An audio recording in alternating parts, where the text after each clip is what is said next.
Hello children, welcome back in civics class. We are continuing chapter number 7, which is outcome of democracy, and this is going to be the fourth part.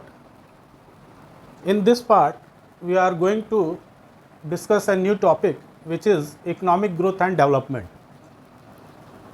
Economic growth और development को आज हम लोग देखेंगे। Economic growth जो होता है किसी भी देश का, वो उसके डेवलपमेंट को भी शो करता है। जितना इकोनॉमिक ग्रोथ होगा, ये समझा जाता है कि वो कंट्री उतना डेवलप कर रही है। तो अभी तक बच्चों हम लोगों ने बहुत सारे आउटकम्स देखे जो एक तरह से पॉजिटिव आउटकम्स थे डेमोक्रेसी के, लेकिन ये पहला ऐसा टॉपिक है जो एक निगेटिव आउटकम के साथ है डेमोक्रेसी के। तो इसको भी देखने और समझने की कोशिश हम लोग करते हैं कि if we compare democracy with dictatorship, अगर हम डेमोक्रेसी की तुलना डिक्टेटरशिप के साथ करें for the 50 years between 1950 to 2000, ये पीरियड कौन सा होगा जिसमें हम लोग कंपेयर करेंगे 1950 से 2000 तक, यानी ये इन 50 ईयर्स में हम लोग देखेंगे, कंपेयर करेंगे with democracies and with dictatorship कि डेमोक्रेसी कैसे डेवलप की और डिक्टेटरशिप कैसे डेवलप की, दोनों में क्या कौन आगे रहा, इसको हम लोग समझेंगे। We find that dictatorship have slightly higher rate of economic growth. तो हम ये पाते हैं कि डिक्टेटरशिप जो है वो डेमोक्रेसी से थोड़ा ज़्यादा डेवलप किया है इकोनॉमिक ग्रोथ में, या वो कंट्रीज़ ज़्यादा डेवलप किए हैं जहाँ डिक्टेटरशिप था इन कंपैरिजन ऑफ जहाँ डेमोक्रेसी थी इन 50 ईयर्स में। ये लेटेस्ट नंबर्स नहीं हैं, क्योंकि ये जो नंबर्स हैं ये 20-22 साल पुराने हैं। तो उस समय से अभी तक काफ़ी परिवर्तन आया होगा, इसमें काफ़ी चेंजेस आए होंगे। हो सकता है कि डेमोक्रेसी आगे निकल रही हो या निकल चुकी हो, तो अभी वो नंबर्स हमारे पास नहीं है, हम लोगों के पास। हमारे बुक में इन 50 ईयर्स का कंपैरिजन दिया हुआ है, कंपेयर किया गया है डिक्टेटरशिप और डेमोक्रेसी के बीच में। वहाँ देखने को ये मिलता है कि जो डिक्टेटरशिप जहाँ पे जिन कंट्रीज़ में है, उन सारे कंट्रीज़ को एक साथ जोड़कर उनका एवरेज निकाला जाए और जितनी भी डेमोक्रेटिक कंट्री हैं उनका एवरेज निकाला जाए, तो जो इकोनॉमिक ग्रोथ का एवरेज है वो डिक्टेटरशिप का डेमोक्रेसी से थोड़ा अधिक है, स्लाइटली, बहुत ज़्यादा अंतर नहीं है, बट स्लाइटली डिक्टेटरशिप थोड़ा सा आगे दिखता है डेमोक्रेटिक कंट्रीज से। लेकिन इसका मतलब ये मत समझिएगा आप लोग कि इंडिया में डेमोक्रेसी है और इंडिया भी इकोनॉमिक ग्रोथ में पीछे होगा, तो ऐसी बात नहीं है। इंडिया जो है वो इस समय सबसे ज़्यादा इकोनॉमिक ग्रोथ वाली कंट्री है। लगभग 7.2% के रेट से हम लोग ग्रो कर रहे हैं और ये वर्ल्ड में हाईएस्ट है। और हम लोग अभी तक 5th सबसे बड़ी इकोनॉमी वर्ल्ड की बन चुके हैं। हम लोगों का स्थान 5वां आ चुका है। अभी अभी हम लोगों ने ब्रिटेन को पीछे किया। इसी महीने हम लोगों ने ब्रिटेन जैसी कंट्री को इकोनॉमिक के मामले में पीछे कर दिया। वही ब्रिटेन जिसने इंडिया को अपना कंट्री 200 साल तक बना कर रखा, और हम लोगों ने उसे अब जाके इकोनॉमिकली पीछे छोड़ दिया है ब्रिटेन को। And we should be proud of our country as a India. तो बच्चों, घबराने की बात नहीं है, इंडिया कहीं भी पीछे नहीं है। वर्ल्ड का लार्जेस्ट 5th लार्जेस्ट कंट्री है इंडिया आज वर्ल्ड में इकोनॉमिक ग्रोथ के मामले में। तो ये कंपैरिजन ऐसे किया जा रहा है कि वो सारे कंट्रीज़ जो एक डिक्टेटरशिप के अंदर आती हैं, उन सारे कंट्रीज़ का इकोनॉमिक ग्रोथ जोड़ा गया और उसका एवरेज निकाल लिया गया, और सारे डेमोक्रेटिक कंट्रीज़ का जोड़ करके एवरेज निकाल लिया गया इन 50 ईयर्स का। तो ये पाया गया कि वो स्लाइटली ऊपर हैं डेमोक्रेटिक कंट्रीज से। इसका मतलब ये नहीं है कि इंडिया भी पीछे है, ये मत समझिएगा आप लोग। तो ये हम लोगों ने देखा। Second point is we study in economics हम लोगों ने इकोनॉमिक्स में ये पढ़ रखा है कि economic development depends upon several factors.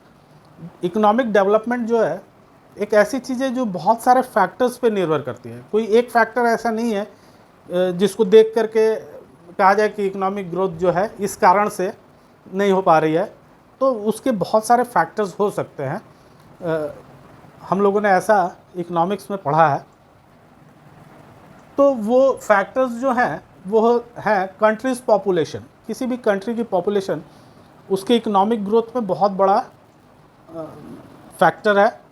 बहुत ज़्यादा ओवर पॉपुलेशन होना वो इकोनॉमिक ग्रोथ को स्लो कर सकता है, चाहे बहुत कम होना भी अच्छा नहीं है। तो ये सारी चीज़ें हैं। ग्लोबल सिचुएशंस, उसके क्या ग्लोबल सिचुएशंस हैं उस कंट्री के, इस पे भी बहुत कुछ निर्भर करता है कि उसका इकोनॉमिक ग्रोथ कैसा होगा। Cooperation from the other countries, उस कंट्री की, जिस कंट्री की बात हो रही है, कोई भी कंट्री हो सकती है, उस कंट्री की, हर कंट्री के डिफरेंट फैक्टर्स हो सकते हैं। कोई ज़रूरी नहीं है कि सारे फैक्टर्स एक ही कंट्री में होते हैं।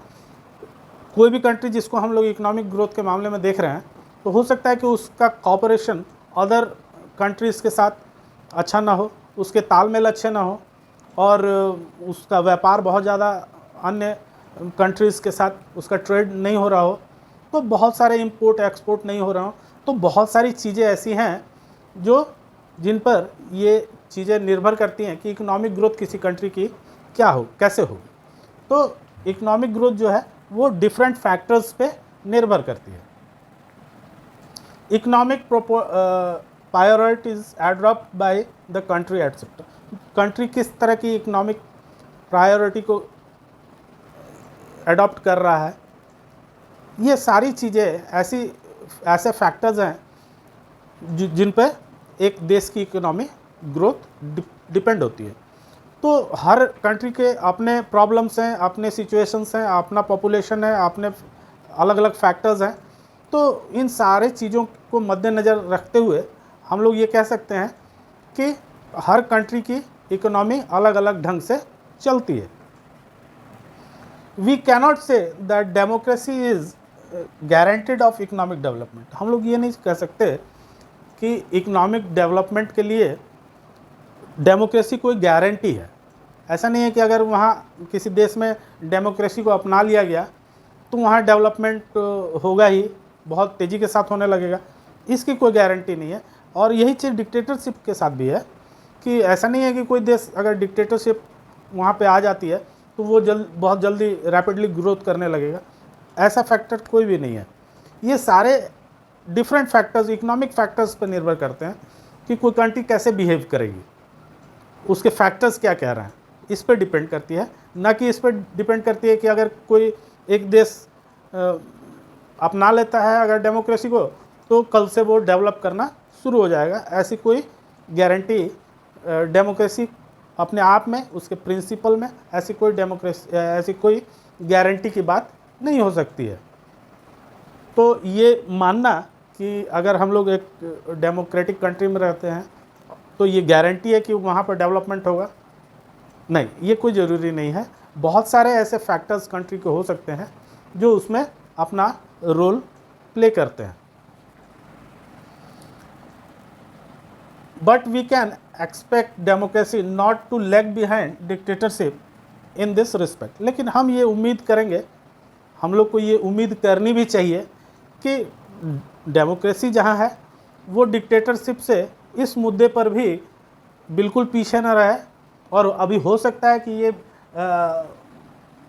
22 ईयर्स हो चुके हैं इस आंकड़ों के, इन नंबर्स के, तो हो सकता है कि इसमें आज के डेट में बहुत सारे परिवर्तन हो गए होंगे, बहुत सारे चेंजेस हो गए होंगे।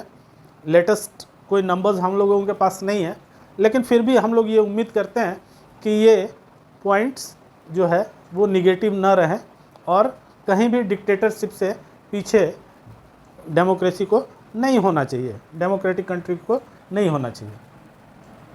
तो एज ए कंक्लूजन हम लोग कह सकते हैं कि so it is better for us to prefer democracy as it has several other positive outcomes. इसलिए हम लोग कह सकते हैं कि सिर्फ एक मुद्दे को लेकर, इकोनॉमिक मुद्दे को लेकर अगर डिक्टेटरशिप आ गया है तो हम ये नहीं कह सकते कि हम लोगों को डिक्टेटरशिप अडॉप्ट कर लेना चाहिए सिर्फ इकोनॉमिक ग्रोथ के लिए। नहीं, ऐसा नहीं है। और भी बहुत सारे ऐसे फैक्टर्स हैं जिसके लिए हम लोग डेमोक्रेसी को प्रीफर करते हैं कि हम लोगों के देश में, हम लोगों के कंट्री में एक डेमोक्रेसी ही होनी चाहिए, क्योंकि ये पीपल्स की चुनी हुई सरकार है। कोई ऐसा व्यक्ति ऊपर से आकर अचानक से नहीं बैठ गया है और रूल करने लगा, चाहे वो राजा हो, चाहे वो डिक्टेटर हो, कोई भी हो। इस तरह के शासन, इस तरह की शासन प्रणाली, इस तरह के चीज़ें हम लोगों को नहीं चाहिए। हम लोग थोड़ी सी इकोनॉमिक डेवलपमेंट कम भी हो तो भी चलेगा, बट डेमोक्रेसी के अदर प्रिंसिपल्स हमारे लिए बहुत ज़्यादा इम्पॉर्टेंट हैं एज ए सिटीज़न।